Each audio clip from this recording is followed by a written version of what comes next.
Anytime you're ready. Okay. This meeting is called to order. If everybody would rise for the Pledge of Allegiance.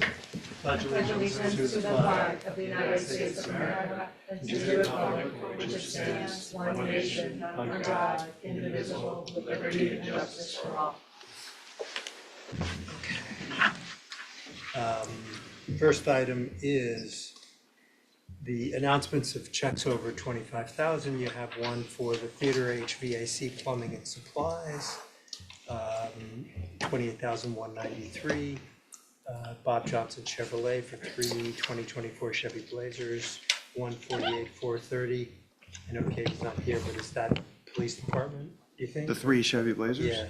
It's one DPW, one Parks and Rec, and one building department. Got it, thank you. And Montesano Brothers for the Field Point parking lot paving project, $30,955.37. Okay. Next up is the correspondence, which I'm just gonna group by category, unless anybody has an objection. I think fishing is, or not fishing, is A, B, and D. Let's see if I can do this. I don't even have Mitch here to prompt me to move faster now.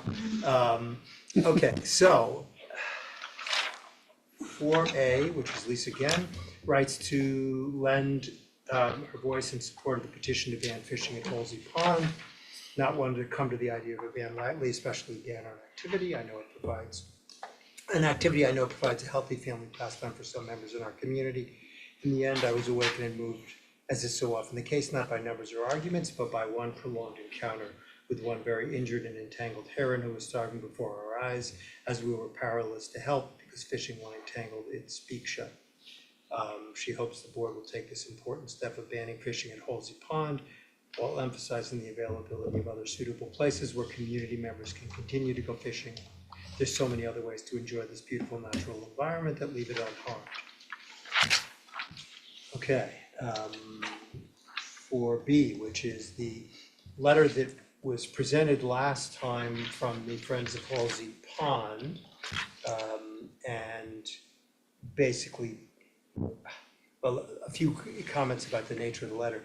I asked, since there were no signatures attached to this part, I have a list now of, I think it's 22 people. Yes, 22 individuals who signed on to this particular letter, and there were roughly another 112, some of whom overlap with the Friends of Halsey Pond, who signed on to that petition that was also presented last time. So the basic point of the letter is that the Friends of Halsey Pond are writing a letter in support of the proposal to discontinue fishing at Halsey Pond Park in Irvington, New York. They talk about all of the various items of litter related to fishing, and since at least 2015, the Rec and Parks Department has tried several times to mitigate the amount of discarded hooks and line, but sadly these efforts have failed. The problem is there's no good way to manage and monitor fishing at Halsey Pond. We do understand and appreciate the calming effect and other benefits of fishing. So, and there were numerous pictures, including of that entangled blue heron.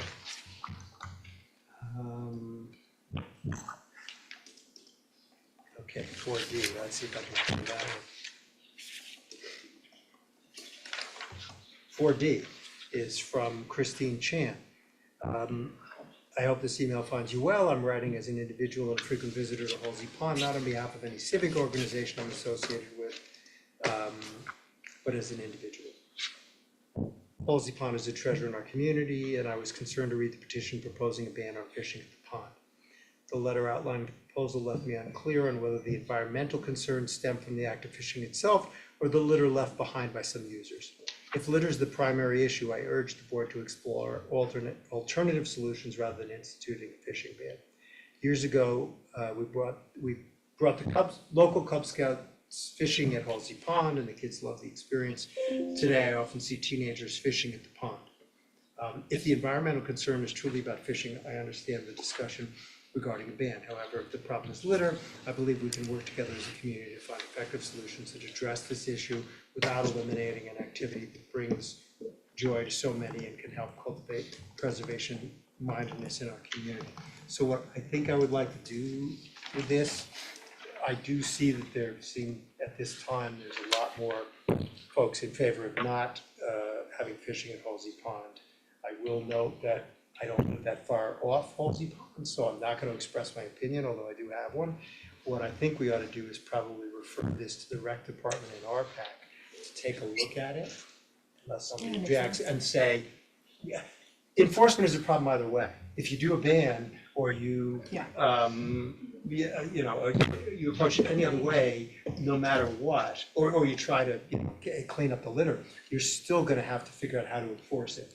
And I don't think this board is particularly equipped to do that, although we'll lean if and when that's appropriate. I think Maureen they're already working on it. Okay. I think I heard from Maureen that she's going to visit and she's trying to assess where we are. Fine, But yeah, they should definitely take that up. all right, so maybe I'll just shoot an email to them tomorrow.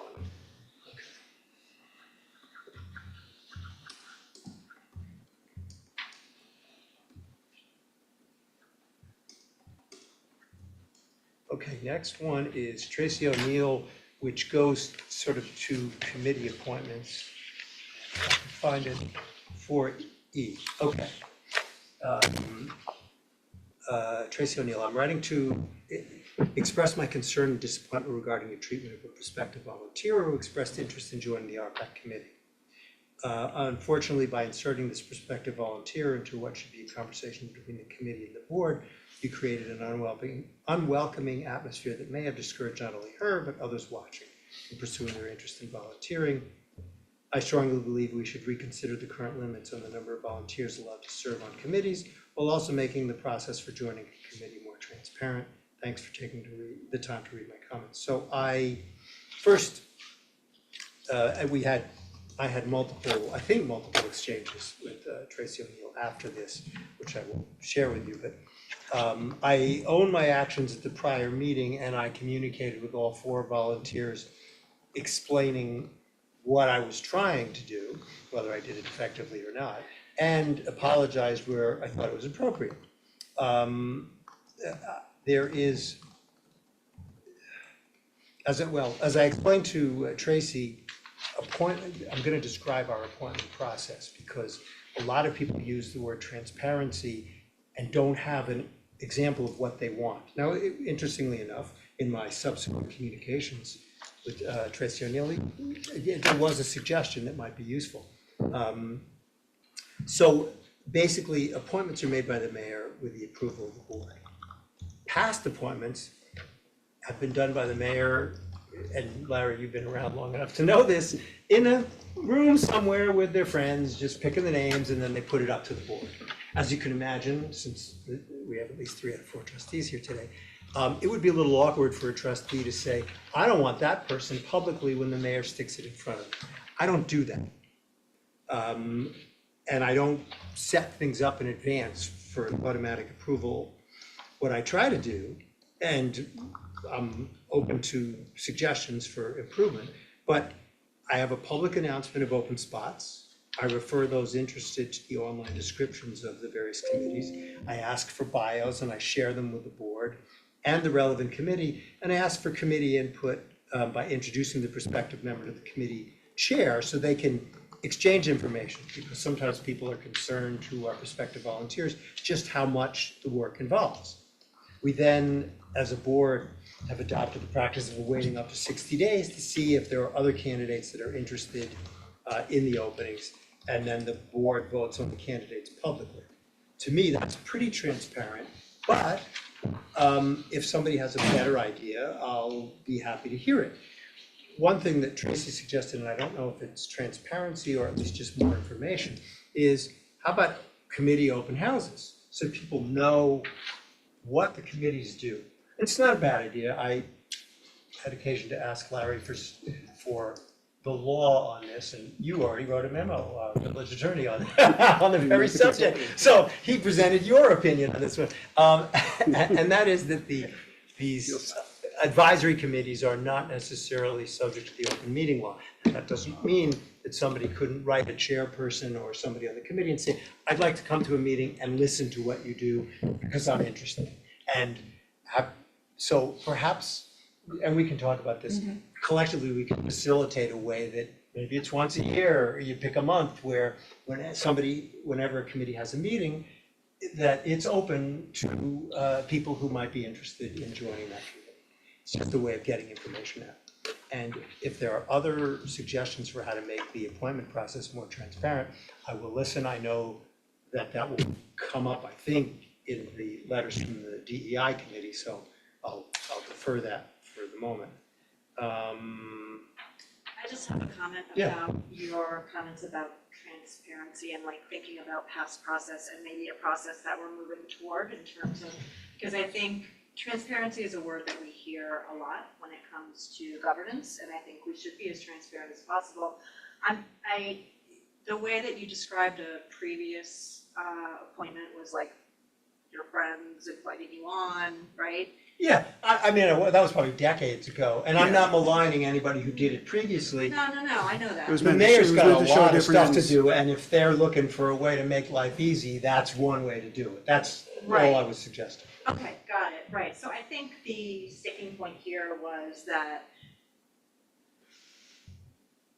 for some committees, there seems to be limited transparency in how members are selected. Mhm. And it feels very akin to that previous process of in a room, selecting your friends, hey, you seem like you fit in with us, go for it. I don't want to belabor the point, Yeah. but, you know, we had talked about that, making the process seem like a clubby, members-only process really deters people from volunteering. And I know that you've spoken about the importance of community members becoming involved. And I want to point to the events of the December meeting as a way of really discouraging people from becoming involved. I can report that some of the members that were under consideration for appointment are now seriously reconsidering their applications because of the process and because of the events of that meeting. And so I think we need to be really clear about what we mean by transparent. I would say that, and I would like to read the DEI letters Sure, actually before I make comments, but I'll just say this at this point. My intention at that meeting was to get two groups to speak to each other, Right, not, my failing, if there was a failing, was that I surprised people and probably should have, said in advance, look, I really think you should put this off because I want people to talk to each other. Let me save the rest for after I read the letter so that you get right, full I'm just gonna point consideration. out that there's no issue at any point with people on committees talking to each other, and so I appreciate you trying to facilitate that dialogue. And that was not something that there was never opposition to that. I also, just an example as like transparency, right? I think even just the wording, like you're saying, like, the committee chair and the prospective volunteer exchange information, but we've also heard it referred to as an interview. So I think it would be good to clarify the process in terms of, an interview process sounds very different than, hey, tell me what your interests are and why you want to be on this committee, right? Yeah, it's interesting to me because having expanded the process dramatically from what it could be, and it could be me just picking names out and saying, what do you guys think? And moving on with life. That's just not me. I'm not authoritarian. I'm not paternalistic. I don't do that. But having expanded the process dramatically, I find myself being, in a sense, attacked for not doing it enough, which is okay. I'll own that. I don't think that you should and- take anything Yeah. that's coming up now as an attack. Okay. Fine, that's fair, and I appreciate you saying that. Can I say one? It's not intended as an attack. Okay. It's intended as making sure that we're all clear about what we're talking about when we say process. Like, there's a lot of calls for, we need a better process, we need a fairer process, we need a more transparent process. Part of what the DEI committee had originally asked for was, what is the process? Or if it's an interview, what are the criterion? Because that should not only be clear in this manner, in this, for this committee, but for all of the committees. The criterion should be very clear to someone who's signing up, not just with, what's involved with the role and what the committee does and the amount of time required, but how are you judging me? In the particular case of these committee appointments, we had 2 committee members who were highly qualified, who now are no longer interested. So, That's unfortunate, I understand. right. Yeah. I mean, the, Oh, sorry, it's hard to do this. I'm sorry, I was trying to open the agenda that I closed out, and instead I opened the Okay, Zoom meeting. got it. Clicked on the wrong thing, Right. and the agenda's still not Yeah. coming back up, okay, Look, I understand. here it is. And we can always do better. But I will be interested when somebody gives me something concrete, which is why when I get to the end of the DEI letters, we'll talk about what's the next step, in terms of getting together and whatnot.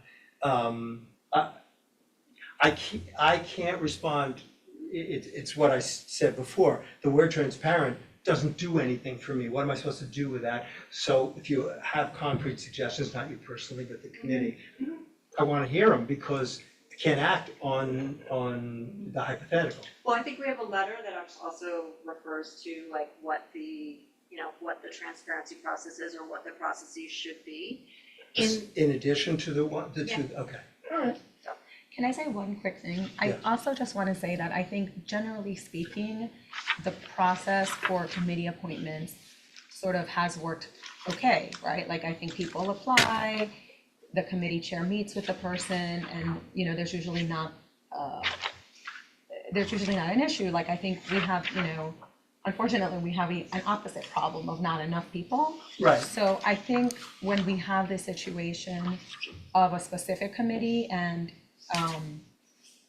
where people have traditionally felt that it wasn't transparent and clear, and I think that's a specific to that committee problem, and I think we've heard specifically about RPAC, right? So I don't think we should Actually, extend out. I would say that it may or may not be specific to RPAC. I think it is specific to when you have more people who want it than you have openings.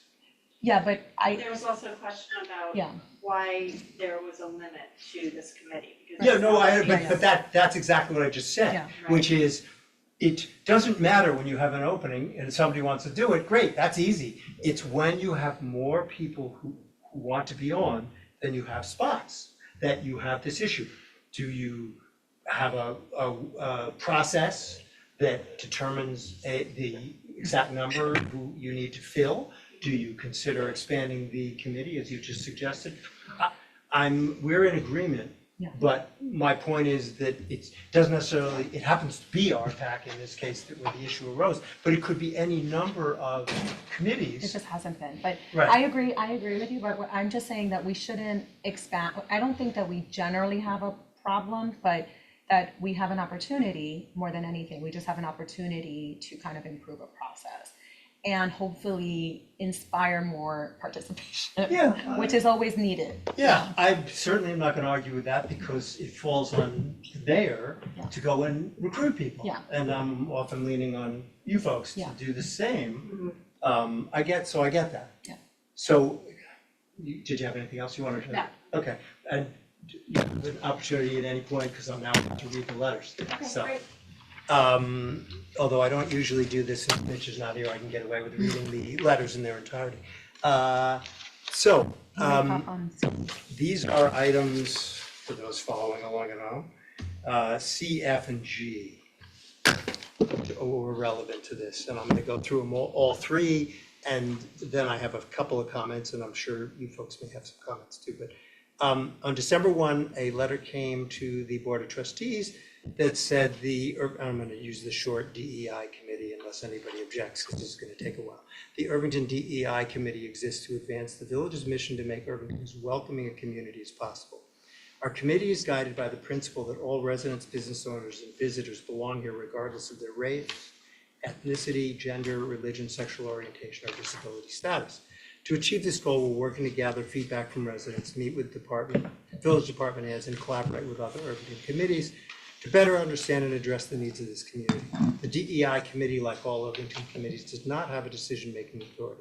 Its influence lies in its commitment and ability to provide recommendations to our elected Village of Irvington Board of Trustees on DEI issues. It's within this framework that we write to alert the board of a problem regarding the manner in which appointments to the Rec and Parks Advisory Committee are managed or requested action be taken.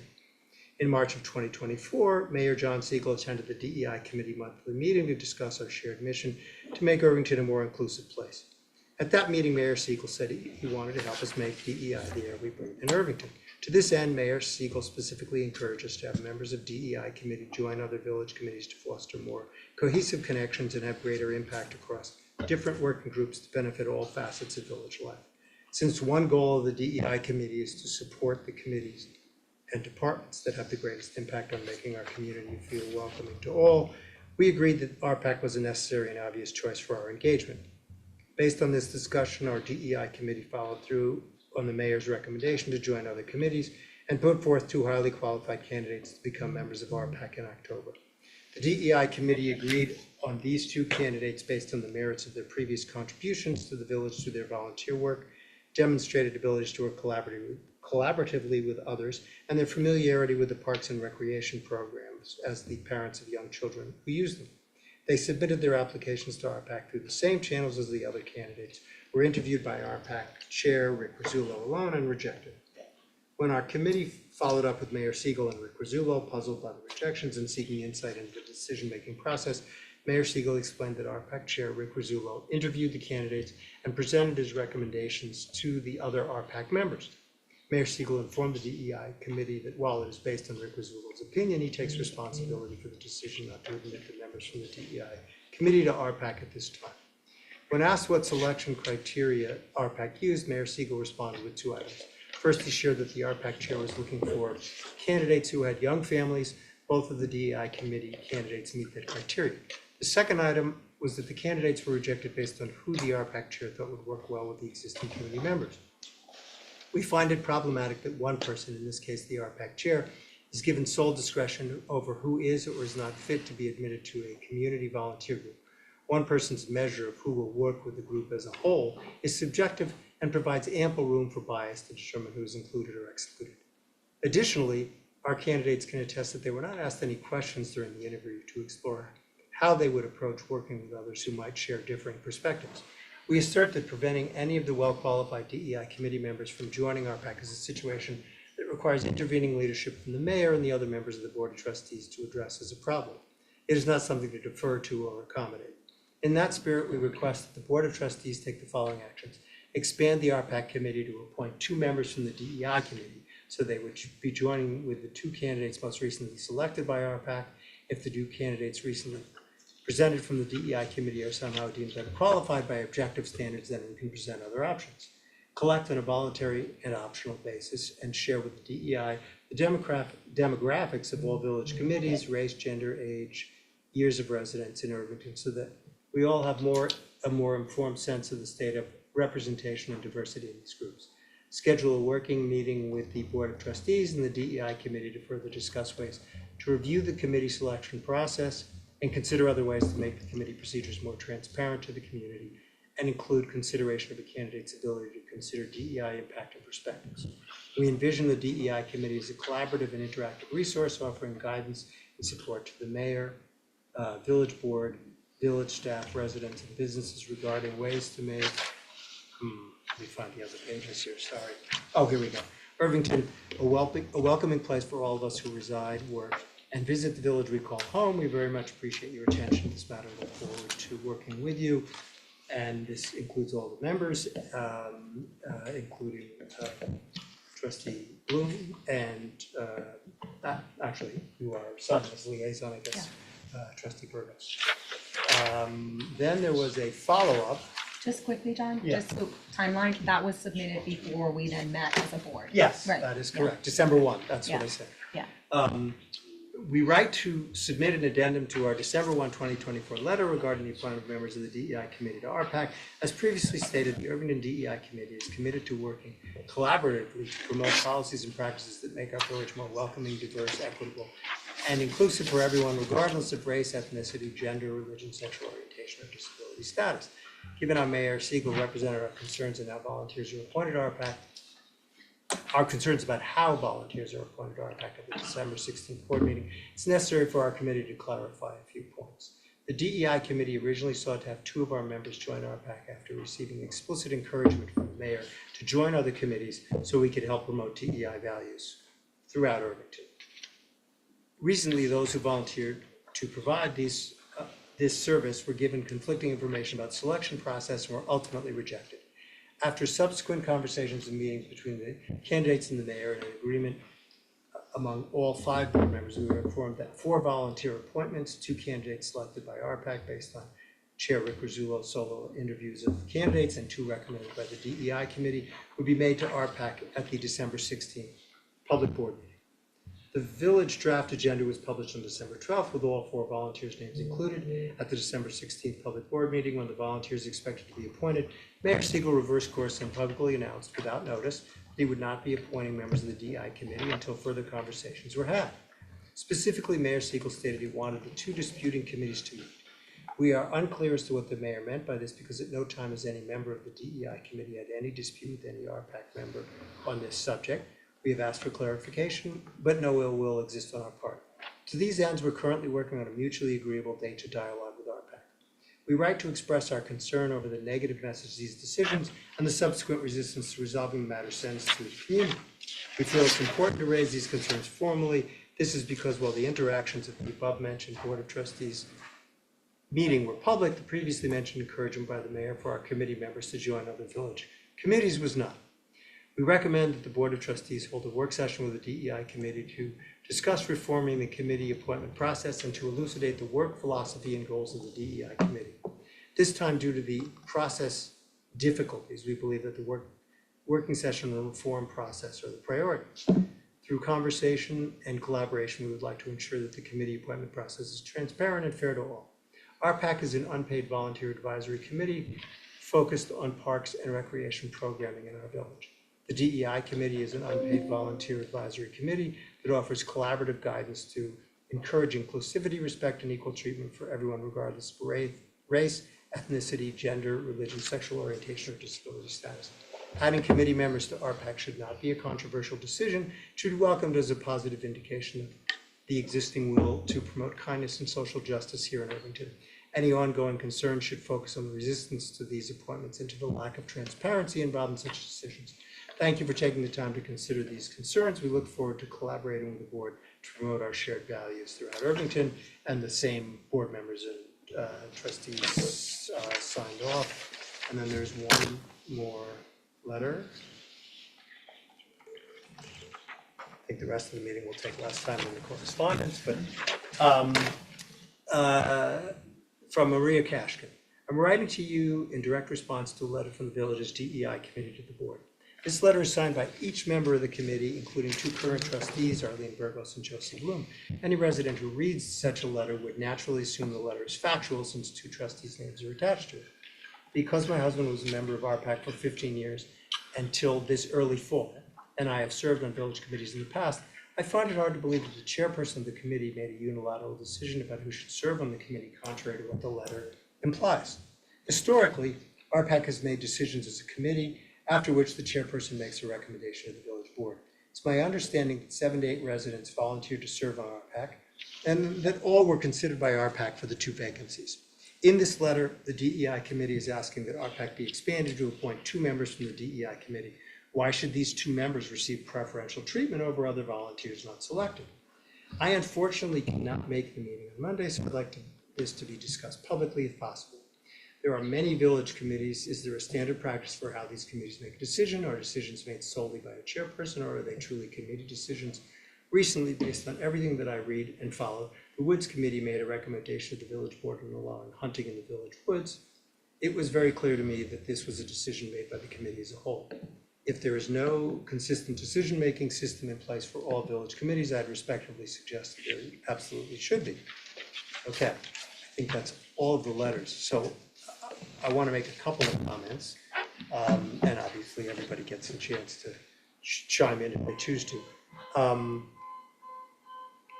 Although I do have some comments on how my the wording of what I said in the letters was characterized, they're minor enough that I'm not gonna quibble with them. You and I actually, Arlene, had a conversation when I said, I didn't actually tell DEI members to join others. I said, help recruit people who can do it. And you said, well, I think you Yeah. acknowledge that was certainly my intention. Yeah. Maybe it wasn't exactly what I said. I'm not raising that because it's Yeah. important. I'm Yeah. raising it because the way I'm characterizing this is not exactly accurate. But I accept the sentiment exactly as it is. Again, and I certainly encouraged the DEI committee to get involved. And perhaps I did not understand that when they put forth 2 people, that was a requirement that they be appointed.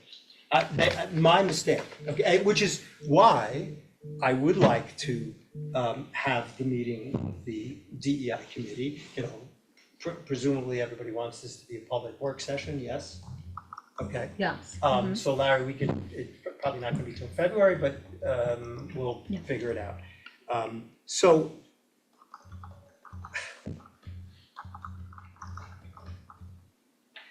the only thing I would caution, and I'm sure you folks have already thought about this, is if we're delegating the process to somebody else who's not an elected official, we being the elected officials here, you're likely to get the same subjective outcome. And the other, I guess it's Maria Kashkin's letter pointed out, how is it that, and DEI's recommendations might have been the best people there. I can't, I'm not gonna speak to that. But my point is, how do we delegate this decision-making process to somebody who should be making the decision? So please give that some, maybe you've already given that consideration, and Yeah. we'll talk about it when we get together. I find that to be a difficulty, and honestly, it's sitting on my shoulders, so I'm happy to share the burden, but I don't want it to be, one subjective judgment substituted for another subjective judgment. Right. Yes. I actually appreciate that you've opened up the process to allowing a lot of voice from the committees. I take no issue with that, and I think it's growing pains sort of to have these committees making these choices. So I think I said this earlier in one of our work sessions that I do think that it sort of requires a standardizing how the decision-making process works.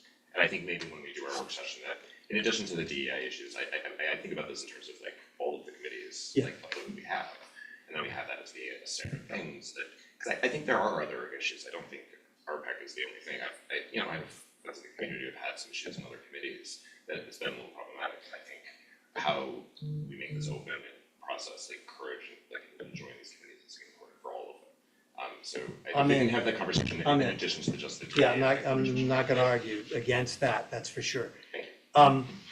As I said before, my goal in the last, I think it was the last meeting, was there are 2 groups of people here for whom I have respect, and I understand the letter indicates that there is no dispute, but there is certainly a curiosity, let me call it that, about how was the selection process made. I can't answer all those questions. If one of you 2 wants to not attend the meeting, I can go to a meeting with the committees. I'm not suggesting you should do that, but if you choose to do that, otherwise, it's a public meeting. I would like the 2 committees to be able to talk and understand. I viewed it, and part of the reason I was shocked at the response I got, I viewed it as an opportunity for DEI to go out and educate a committee that they felt hadn't acted in accordance with their principles and policies. And the blowback that I got, putting aside the surprise, which I fully understand, it shocked me. So that's just me, but it was surprising to me. The best way to put this is, I didn't want to take what I would consider to be an authoritarian or paternalistic action and say, guess what? We're gonna put the 2 people you wanted, and we're gonna put the 2 people that this committee wanted, because there were 4 other people. What's the basis?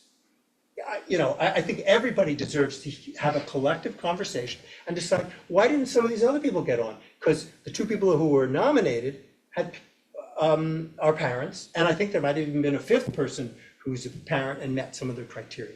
So all I'm asking, and I didn't even say anybody has to agree, what I said was, You have to have a conversation first, and then we'll put the same thing back on the agenda.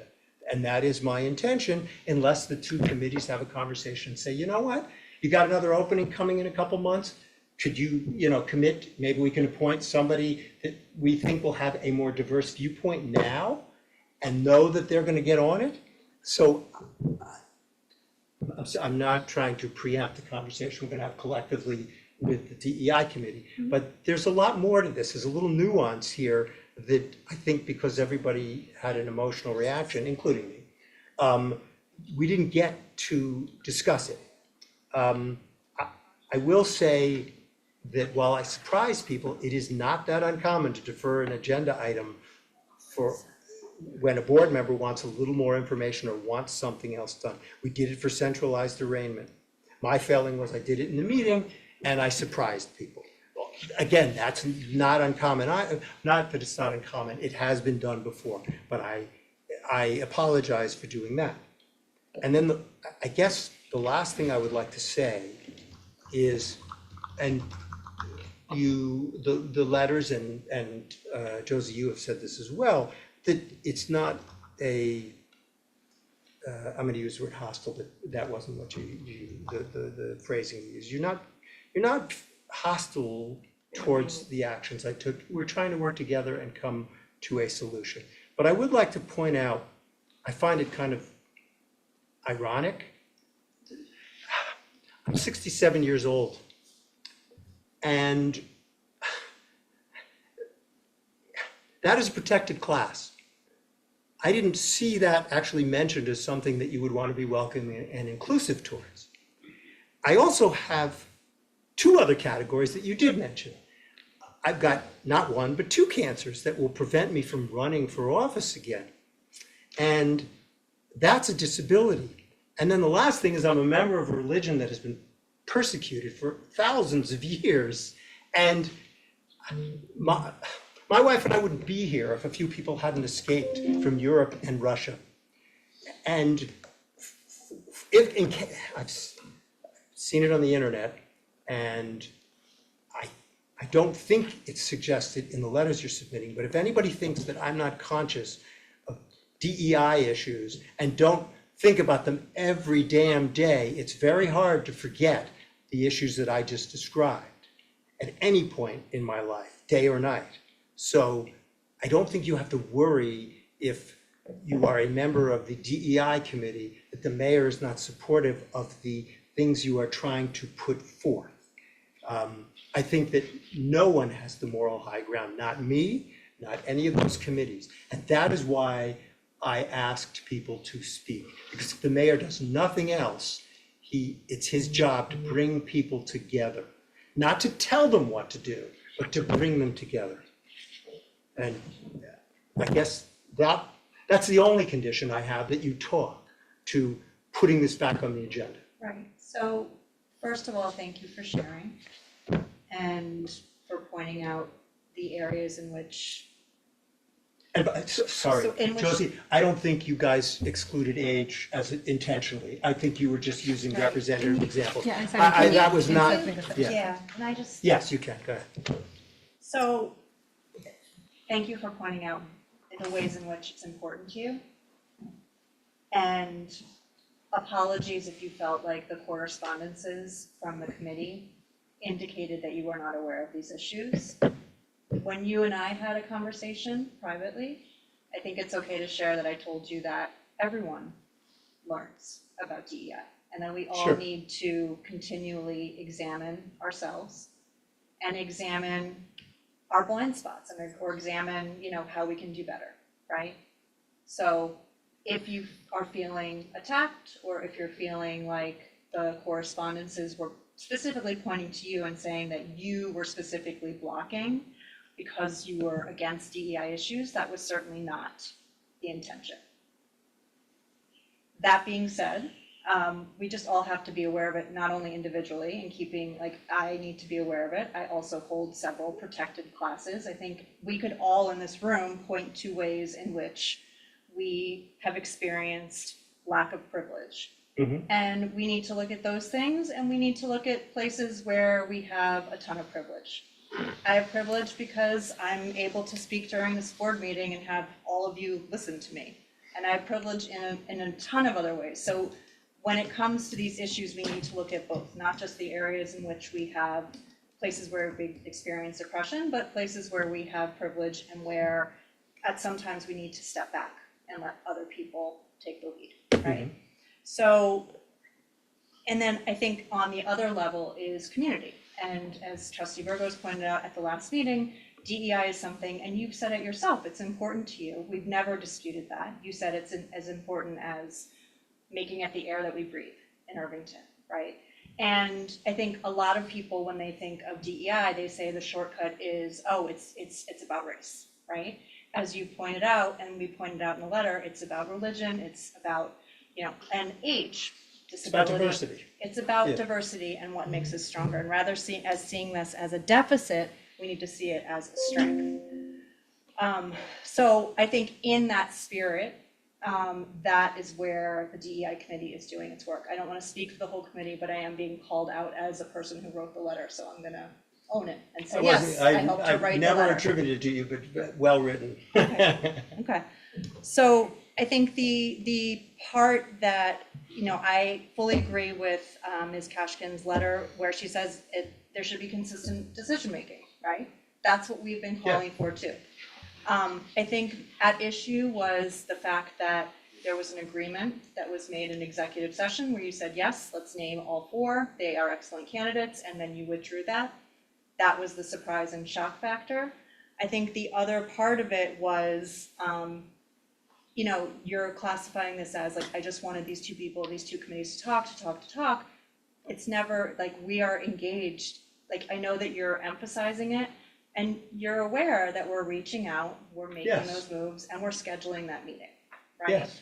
I think at issue was the way in which it was handled, and I don't want to belabor that point, right? But I will point out that it had a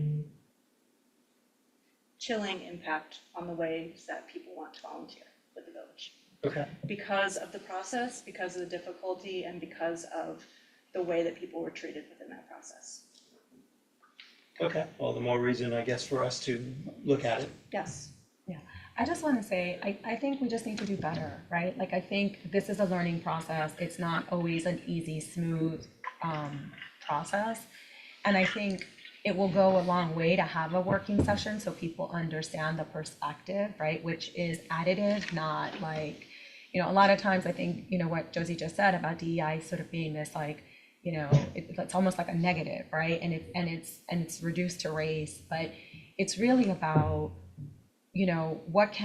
how can we get people engaged in the community and like in a broad range, because that perspective adds a lot, right? Like, I think I'll give you the one example, and I'm gonna not use the name, but like for Juneteenth, right?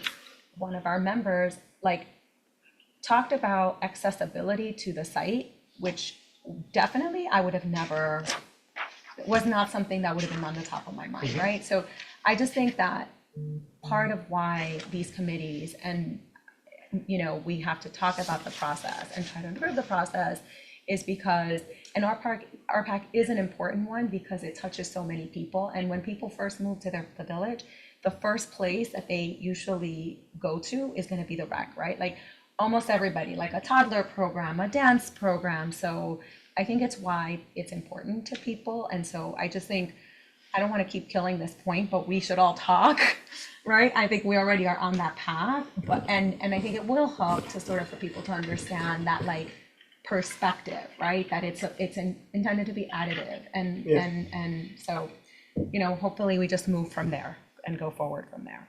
Okay. Anybody else? I hesitate to say this, but it's public comment time. All right, go ahead. Can I ask a question? Yes. It has nothing to do with committees. Good. So, Board, Mr. Administrator, so on the vehicles, I was just curious, so 148,000 for 3 Chevy Blazers. And I'm just trying to track this back a little bit for DPW, Park and Rec and Building. And in trying to follow it, because I understand that it flows through years and years, and we could argue whether a vehicle is really a capital expense or an operating expense, et cetera. But if you look at the capital budget, I saw DPW was slated to get a F-350 for $75,000. The replaced fire was going to get a chief's car for $80,000, and a police car replacement for $62,000.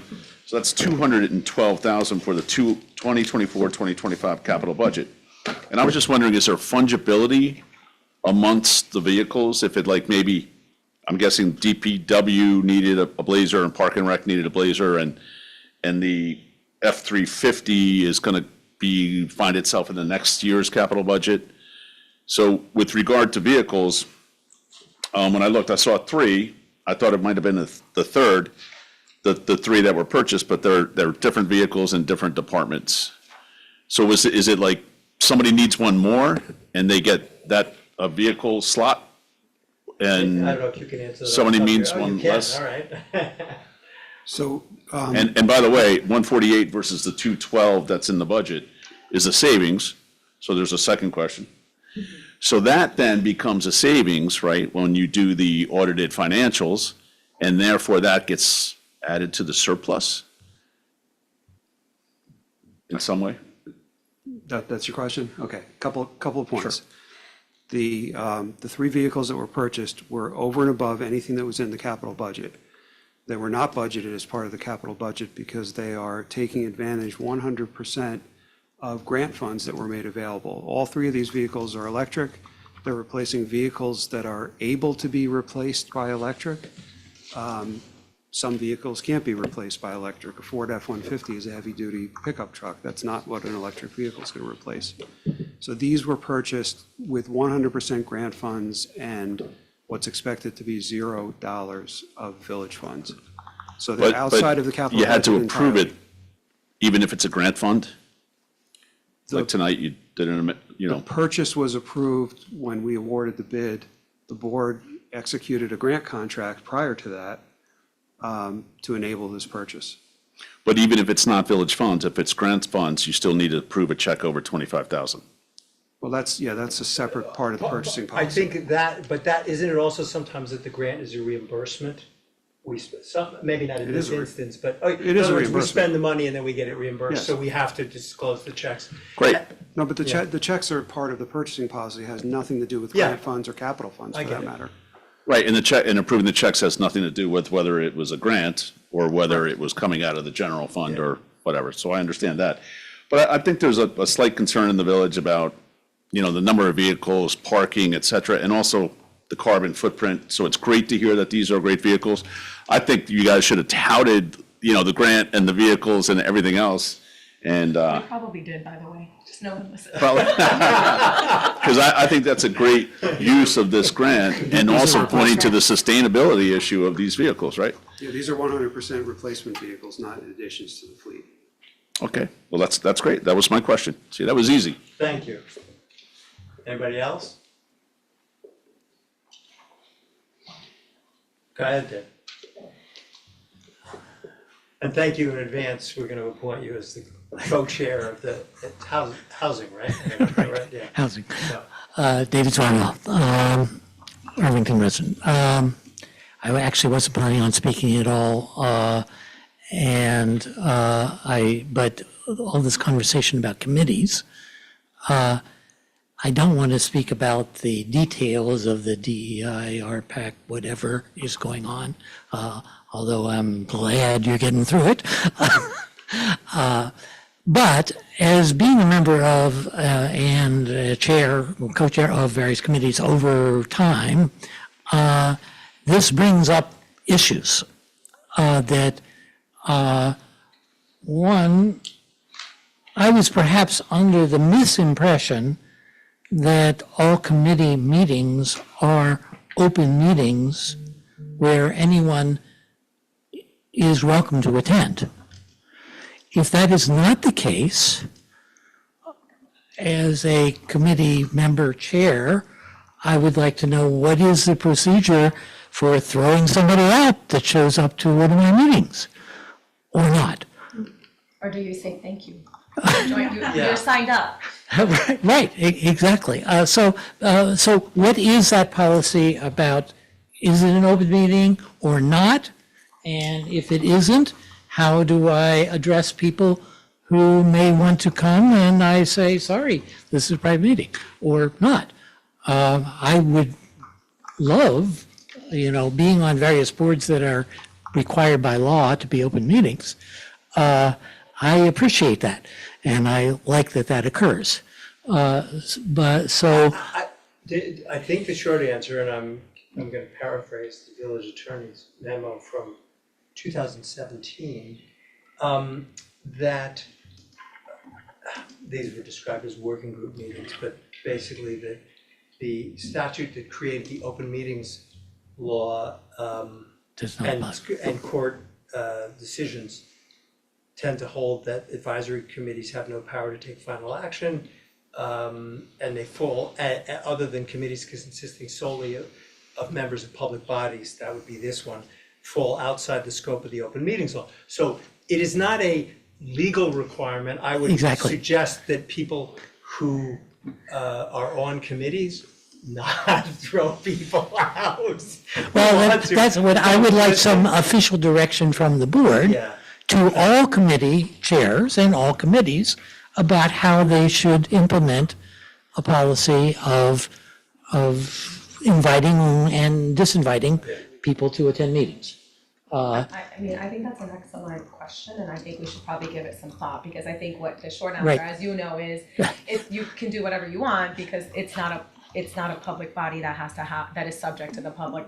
Obviously, but doing whatever I want might alienate a few people. Point, right, because maybe some chairs, and again, for lack of direction, think your meetings have to be closed or not, and then maybe it is a good way, one of the things that may be suggested, right, is that meetings are put on the website, for example, and then people can attend. And it's a good way even for chairs of committees to get people interested in the committees.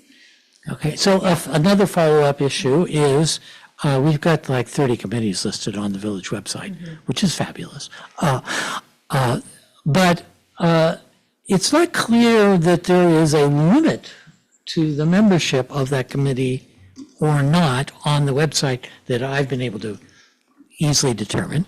And I would hopefully suggest that if we are choosing to limit the number of people that could be on a committee, that maybe that needs to be a BOT decision as opposed to an arbitrary decision of a particular committee. I think the answer is, it is, but people may disagree with the decisions that have been made in the past, so we'll talk about them. But an ad hoc committee, as I understand it, feel free to correct me, can have as many members as you want to put on it. So the Woods Committee, we're always, people show up if they're interested. I think that the chair is thrilled to have people join the committee. I should hope so. The planning board can't have 20 people, because you'll never get anything done. So that is limited in its numbers and has alternate members. And I'm not gonna go through every committee, but they are structured that way. RPAC, I think, is what I would describe as an historical anomaly. I think it originally was a separate commission, and you've been I don't think you were back to the commission days, Larry, but you were? Okay, so it's a little like the library board. They have a certain degree of independence, but it has slowly been kind of pulled back in, and now I don't know all the history, and I'm not gonna ask for it, but now the board does determine the maximum number of people, which is why we had on the agenda at the last meeting, and may very well have it in a near future meeting, an expansion of the number of people on that committee. So I take as your point, we should be a little more clear on the website as to, what the numbers are. For all the various committees. Yeah. And what they are. I think that's a good example of the kind of transparency that we're Yeah. talking Right. about, right? Is it should be on the website, and if there's a reason, and that's a lot, some of what we were asking about during the last Right. meeting, which was, if it's limited, why is it limited, and is that Yeah. just like, well, it's always been that way? And I have two more points. Sorry, on that point, On the, I could be wrong, but I think on some of them it does actually show the number of members, or am I imagining I that? don't remember. All right, From a okay, project for someone. all right. okay. Likewise, we do list committee members in the website, et cetera. I would think that if one is volunteering for a committee, one should be able to be contacted by a member of the public. Of like, I know Joe Hoosie, who's on the Widget Committee, I see. How do I contact him? Or her? Never done that. Or them, or they? So I don't know if that's, if, No, you go to the meeting, I mean, it's like if you put planning board members and then people call planning board members individually, I mean, there's really not a good process. Well, I think. You have something to say. I'm not go to the asking for meeting. phone Yeah, or numbers, you I'm can asking for email the a, village administrator or the mayor saying, I have a message for so-and-so, and we do get letters sometimes as a board that also go to the planning board or elsewhere, and we can convey the message. You know, it gets circulated to the whole board. Yeah, I know, I So understand. in the case of a planning board, if someone wants to send an individual member something, we circulate that to the entire planning Yeah. board. Yes, There's a- because you can't have an ex parte communication. Right. I get it. But for the other Having committees, personal information out there, personal contact information for volunteers is not exactly a good recruiting tool for your volunteers. Yeah. Just saying. I will agree with That's why we that. haven't done that. The first time I was mayor, my personal email was out because you hadn't perfected the Yeah. irvington.gov, and that was a nightmare. But does the committee chair at least need to have a listed contact number, whether that be irvington.gov or their own? I think, I think these are good points that I think is part of this whole transparency project, so we probably won't work this all out tonight. Of course, yes. But I do think like some of the committees have like a committee email. The issue there is gonna be, and this is like I think a learning process for the committee also, that somebody's checking it, right? Cause it sort of is not great to have these committee emails that no one will check. So it's part of, like for example, the Arts and Culture Committee has a Gmail, not even a government, but has a Gmail, which tons of people do contact, right? Cause we have the sponsors and the artists and whatever, but that's pretty well monitored. So I think this is a good discussion for like going forward, which is a comprehensive thing, right? How can we improve the process? And definitely part of it is gonna be the public being able to contact a committee. Yes, I agree. Exactly. And even if it's just the committee chair is responsible to respond to emails to a particular address. Great. Yeah. Fourth issue, the final one. I notice that there are many people who do volunteer for committees and then they don't show up. I would like also for the BOT to have an established process in committees that if you don't show up for so many meetings, you're either asked to show up or asked to come off and make room for somebody else, if there is a room Most committees, I think, circumstances. have, the members have terms. They have terms. So that Yes. if, They're all even just one-year terms, most of them. Ad hoc committees are 1 year. yeah, Right. so if people aren't showing up, the easy way to do that is for the chairperson to say, hey, this person hasn't shown up for the last 6 months, take them off. Which is exactly what happens. Yeah, okay, all right. I mean, it doesn't mean. Well, my point is, none of this is sort of printed there and codified. So it would be nice if, as long as you're doing all this stuff and figuring it out, you codify some of these details. Yeah. That's it. Thank you, excellent points. Anybody else? All right, consent agenda. I move that we adopt minutes of the village from the regular meeting, village board from the regular meeting held December 16, and approve the 2024 budget transfers and modifications. Do I have a second? Second. All in favor? Aye. Appointment of motor vehicle operator in the Department of Public Works. Right now, I think we are down to CDL drivers, if I'm not mistaken. Yes. So, I don't know if you wanna say anything about this one, Larry, or No. just, okay. Then I move that, resolve to appoint Tom Cioli to the position of motor equipment operator, step one, at an annual salary of $62,930 effective January 7th, subject to completion of probationary period not less than 12 weeks and not more than 52 weeks. Do I have a second? Second. All in favor? Aye. Aye. Approval of contract with Donald Mara. As I think most people know, we are working on identifying Larry Schaffer's successor, our village administrator. And Don Mara, who is a former Irvington Village administrator and a former Dobbs Ferry mayor, and knows quite a few people in municipal circles, and also has done this for a number of surrounding communities, sorry. We would like to retain him for $20,000 to do the search that I think will start, were we talking about March? March, probably? Yeah, and it starts with collecting information from the board and from others about what we want in a village administrator. And presumably he's gonna talk to you as well, since nobody knows better than you. Any questions? No, I was gonna say, I think for the public, because we talked about this in a work session, and I think it's been some time since we talked about it, that it's important to know that we are gonna look at all of the resumes that he is going to help formulate the job description. And he's gonna talk to various stakeholder groups, and I think it's important that we do include sort of maybe some residents, right? Yeah. At which we've done in the past, and I think has been helpful. So I think the idea is to get, based on all the different perspectives, what qualities people think would make a good village administrator, what it's important. And obviously from all different perspectives, the board, the department heads, Larry, who's done the job for a long time. So, and residents who interact or may have whatever thoughts they have, but I think all of that is to go into kind of like a job description that gets disseminated. We will fully be in part of the process in terms of like looking at where he's gonna post it, et cetera. So this is not something that we're handing off to someone to just run and do, because clearly this is a very important job. Yep. So I think it's gonna be a very interactive process. The other thing worth noting is that the goal is to finish it a month or two before the village administrator has plans to depart, so that there can be an overlap, which I think is critical.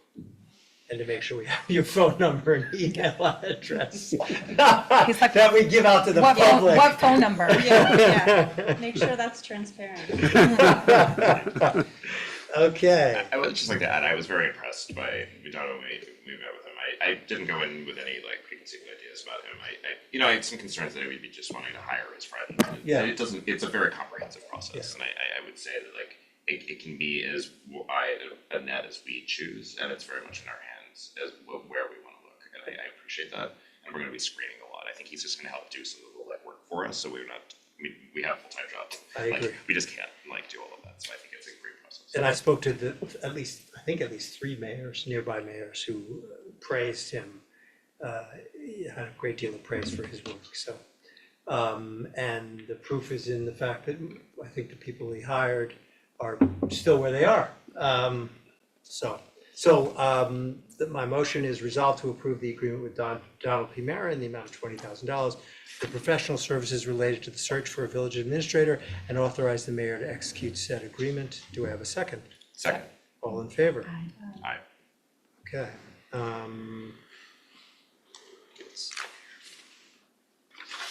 All right, next up is approval of Route 9 Riverview Road Brook Culvert Replacement Grant funding.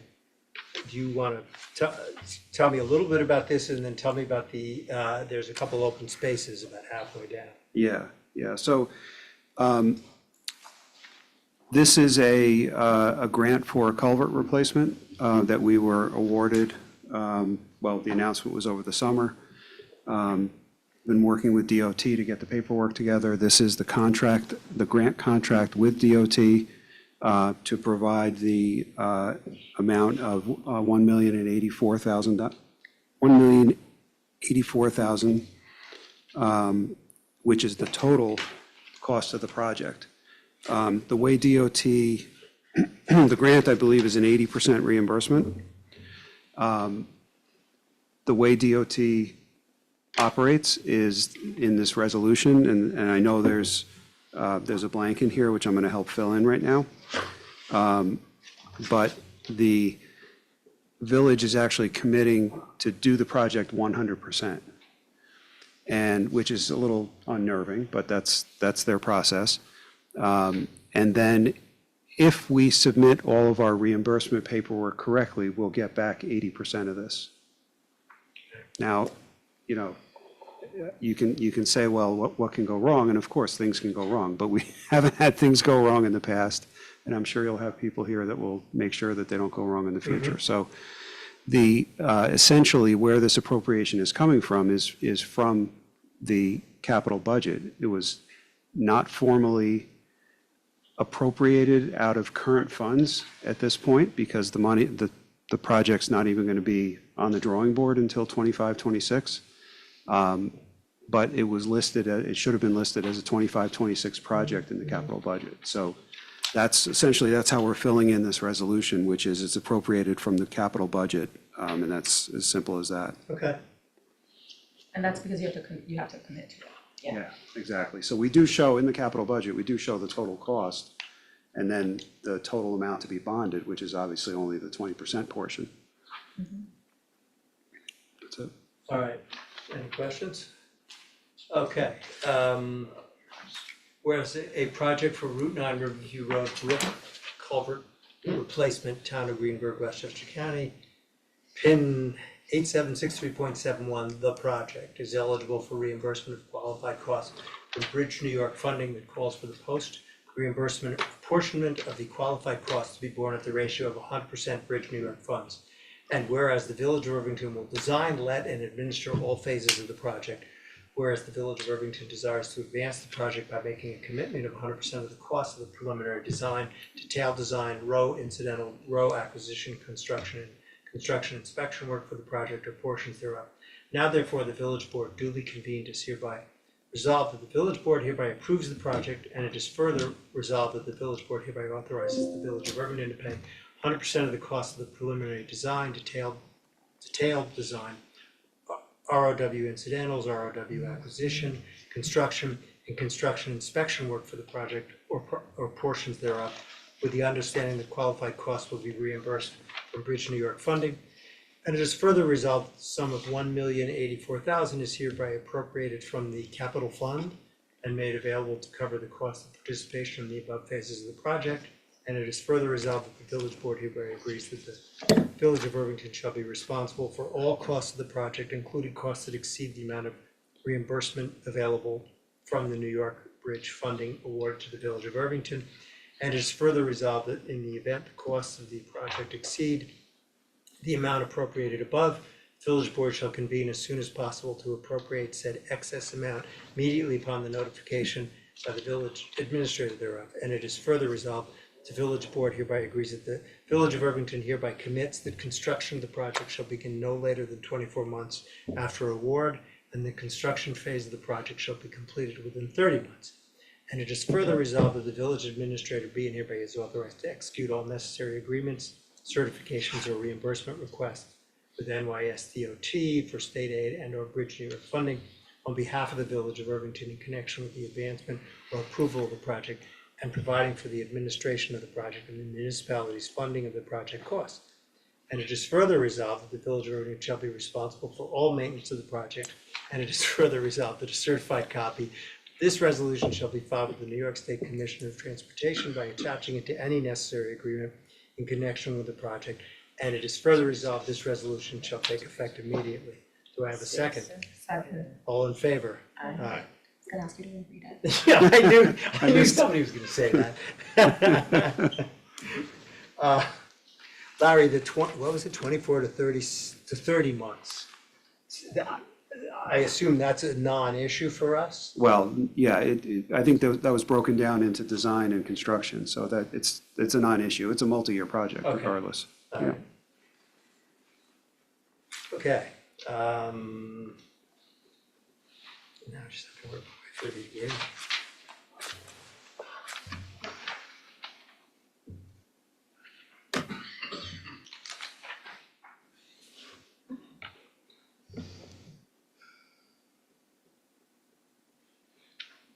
Mary Ann, I take it you've read this agreement, not that we could ever change it. Yeah. I did. It's painful. No, no, we could have changed it. Yeah, this one, no, I'm kidding. Yeah, I don't think it would be worth the effort. All right, I've almost, Today ones are just awful. I know. They're really I know. insufferable. I did read through it, but it was painful. Yeah, it's painful. Okay, approval of intermunicipal agreement for shared service among villages for Inflation Reduction Act Urban and Community Forestry Initiative. I know that for a time, you were a little unsure that we would get the money out of this one. Yes. And what we're doing here is appointing Hastings as the point village, if you will, to manage the administrative process, and we will submit expenses through them? Yes. Is that- okay. Yeah, so actually, you already did the heavy lifting, which is to approve the signing of the USDA contract, and our participation in that. This agreement simply establishes that process and relationship between the three villages. With Hastings being the lead, they will, we will process and make payments under the grant. We have about $112,000 to spend on urban forestry. When we make those payments, we'll submit to Hastings for reimbursement. Hastings will then submit to the USDA for reimbursement. Okay. And this agreement basically just says that if we don't do something correctly, Hastings isn't responsible, something like that. It's fair. Anyone have any questions of this one? Okay.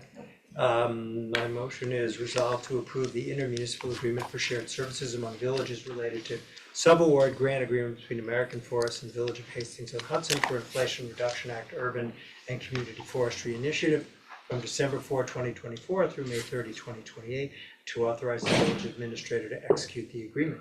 Do I have a second? Second. All in favor? Okay. Next up is a resignation from the Arts and Culture Committee. If Mitch was here, he would I'm object to the gonna, fact. I'm gonna Would object you for wanna do it him. on I'm his gonna behalf? object on Mitch's behalf. We don't need to accept resignations, but it is an opportunity to thank Melissa Jones, who I know has done a great job. Excellent in that role.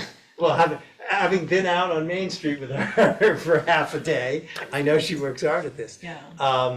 Okay, my motion is resolved to accept with regret the resignation of Melissa Jones as co-chair of the Arts and Culture Committee effective January 1, 2025. Do I have a second? Second. All in favor? Aye. Okay. This one changes a little bit, but it's some volunteer appointments. I'll read the resolution, then if you have a question, you can ask, but resolved to appoint the following ad hoc committee members with a term to expire December, I assume that's December 31, 2025, or does it not matter? We just customarily say December 25. Fine. It's That's- the official year that, I'm okay whatever with the that. date of the end of the official year It's fine. is the end of the term. That's fine. Whatever that organizational meeting is. Exactly. Got it. Okay, so Arts and Culture Committee Chair Christina Schmidt, member Jorge Magallon, member Kristen Shea, member Adam Stein, member Celine Smerlin, which you don't see there, but, and then on the Housing Committee, co-chairs David Zweibel and co-chair Deb Flock. Otherwise, you also don't see Deb Flock, but otherwise we're gonna have a chair and a co-chair, which doesn't make a lot of sense, so we now have two co-chairs. Do I have a second? Second. All in favor? Aye. Okay. Next one is the tax cert. Yes. Can I have, or I'll say that Arlene abstained from the Oh, appointment. because Oh, the yeah, board yeah, meeting, yeah, yes. Yeah. Or you could, Well, I'll break it out in the yeah, resolutions. in other words, she abstains with respect to her Yes. husband, yeah. Yes. Yep. Okay, Sorry, thank you. No worries. sorry about that. And I'm sure your husband won't hold it. You can tell him you just barely passed with 3 Well, you can votes. tell him you voted for him, but we disqualified you. Yes, Let's see, authorizing tax cert settlement with Hudson Gray LLC. Is there anything to tell about this story? Okay, It's very straightforward, yeah. okay, and it's the Irvington share, the refund is $10,315. So, I'm assuming no questions from this side? Okay. So whereas petitions have been filed by the Hudson Gray LLC, hereinafter petitioner, challenging real property tax assessments in the Village of Irvington and the Town of Greenberg's assessment rolls with respect to the subject property for 2022 through 2023 assessment years, with respect to parcels designated as section 2.80, lot 33, lot 7 and 9, property owners Hudson Gray LLC, it's Buckout Street Station Road, the years are 2022, 2023. Whereas petitioner's actions are now pending in Supreme Court, Westchester County. And whereas the town and petitioner have reached a mutually agreeable resolution, now therefore the village is authorized to effectuate a settlement commensurate with the following terms. With respect to the 2022 assessment year, they identify two different lots. They show the original and revised assessment. The reduction for the first lot is 871,000. The reduction for the second lot is 141,200, and these are in assessment values. And then in 2023, again, the same two lots, and the reduction for one is 251,500, and for the other 54,700. And the Village of Irvington's share of the refund is $10,315. Do I have a second? Second. All in favor? Aye. Okay. Reports of board, standing committees and officers. I'm gonna throw one in, actually, I think Mitch has the school, so he probably, since he's not here. The Main Street School Spelling Bee is Friday morning. I have the honor of being moderator, which means I only have to read words and sentences, because I would not want to be the judge of any of that, thankfully. Go ahead, if you guys have something to report. No, Nothing? that's not. So for DPW, very busy as usual. They've been working on their complex, converting a AC heat pump. They've repaired roadways. They've cleared the village roadways. We had our first snow. We had 1.5 inches and those were cleared. Sidewalks were salted. I think it's always a measure of how well the DPW is doing, that they're doing so much and we're unaware of it. It's going on in the background, which is how it should be. Just wanted to highlight also a letter from a resident thanking the DPW for the removal of potentially dangerous pine in coordination with Con Edison, and thanking the DPW for their work and for the process going smoothly. And let's see, for GPTF, the next climate talk is on January 15th. They have monthly climate talks for GPTF. All are held at the library. The fifth talk on the 15th is with futurist Douglas Rushkoff. Looks to be very interesting. I met recently with the Irvington Fire Department, and just summarizing, they approximately answered about 400 calls in the year of 2024. It's a lot. And estimating about 25% of those were rescue, and the other 75% for fire alarm. They wanted to note that they have 39 members. Their members are decreasing while their calls are increasing, and that they do have challenges with recruitment. And then they also were talking about their building limitations. So in particular, they noted, problems with their windows, their facility being old. I think this points to the bond agreement that didn't go through, or space issues. And a highlight of the meeting was really discussing the safety issues, particularly the decontamination or lack of decontamination space.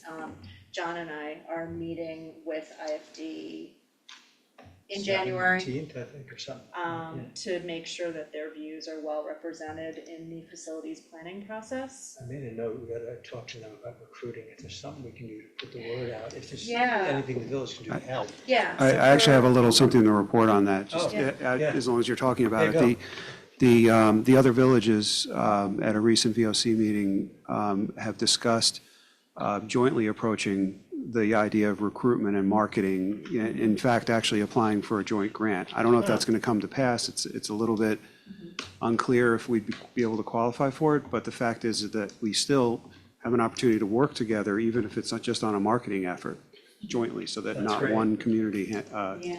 bears the cost of everything. Yeah, that's great. I mean, Something to keep an eye all on. three of the chief and the co-chiefs have been involved with the fire department, as you know, for like years and years and years. Their families have been involved. They're very committed to it. And it's challenging to recruit people with work schedules and people who are available to literally run down the street toward the fire department if there's an emergency, so. And I have a meeting scheduled with the water department. Great. So, from Parks and Rec, oh, darn it. Okay. Registration continues for the winter programs, including toddler programs, ballet and dance for both kids and adults, youth sports clinics, STEM youth programs, youth cooking, adult meditative drawing workshops, and adult sports. All registration takes place on Community Pass at register.capturepoint.com/Village of Irvington. The January senior calendar has been posted to the village website. Paper copies are available at the Rec Department, 71 Main Street, and the Senior Center at 29 Bridge Street. Teenscape Summer Travel Camp for current 7th and 8th graders. Dates have been set as June 27th to July 11th for session 1 and July 14th to August 1st for session 2. Campers have the option to go to either session or both. More information will be available in February. Contact Angela Thornton and Mike DiNardo at the Rec Department with any questions. Teenscape Camp counselor applications are not, I guess I'm gonna say are now, not available on the village website. Applicants must be a minimum of a graduating high school senior, so class of 2025. College students are preferred. For more information, contact Angela or Mike DiNardo at the Rec Department. The invasive removal cleanup in the Irvington Woods Park program continues 2 Saturdays a month. The next date is Saturday, January 11th. Volunteers should register on Community Pass. More info and dates are listed on the website. Okay, and also from the Housing Committee, I met with David Schweibel and Deborah Flock, and the committee met with Rose Noonan, who's the director, the executive director of Housing Action Council, and they're preparing a consultation with Rose to evaluate potential sites for workforce housing in Irvington, the TOD district. Rose is the Housing Committee's long-term housing consultant, existing consultant, and her services are free. They're funded by Westchester County and the Pace Land Use Center. And I think, did we talk about the TOD grant? I was about to, but. Okay. Go right ahead. So- No, go right ahead. No, you go ahead. Let Larry You go do it. ahead, yes. He did the work. No, I wanted him to talk about it. I was not planning to talk about it, but I wanted it to be mentioned, yeah. Done? You ready? Yeah. Okay. So, as you mentioned, we did receive the grant that we requested from New York State. It's about a $214,000 grant, which is 90% to help fund a study of implementing a transit-oriented development zoning district at the lower part of Main Street. So this is exactly in keeping with the comprehensive plan. One of the main recommendations of the comprehensive plan. So this study, which will be a fairly public process and involved with the community, will probably last a fair bit of time, but it's a very important project. And I know the Housing Committee is very much in tune with it, as you mentioned, and we're looking forward to moving forward on that. So I think that might be in a mayor's message at some point coming up, but I figured this is our first meeting since we heard the announcement. Yeah. No, I think it's great. And then this is the one thing, I guess, which is how that, maybe for the Housing Committee to have a conversation, how that'll interact with your housing consultant. Yeah, I mean, We're so early in the. yeah, I mean. Right now, we're celebrating the fact that somebody said they'll give us money, and now we Right. gotta think about what we're gonna do with it. Right, and the state, and by the way, just so you know, we're not behind in the process yet. The state hasn't even contacted us Yeah. about this. So we simply read the announcement that was made just prior to Christmas. And so that there'll be I'm sure there will be a committee formed to help guide this whole process, which I believe is what we put in our grant application, so. Yeah.